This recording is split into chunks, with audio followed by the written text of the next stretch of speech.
Hi everyone, welcome to our video on near miss. What is near miss?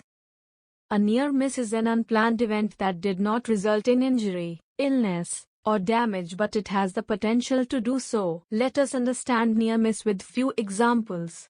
A person almost stepped on a nail, but managed to place their foot on the side and avoid being injured. A person almost tripped over a wire, but managed to regain their balance just in time to avoid falling.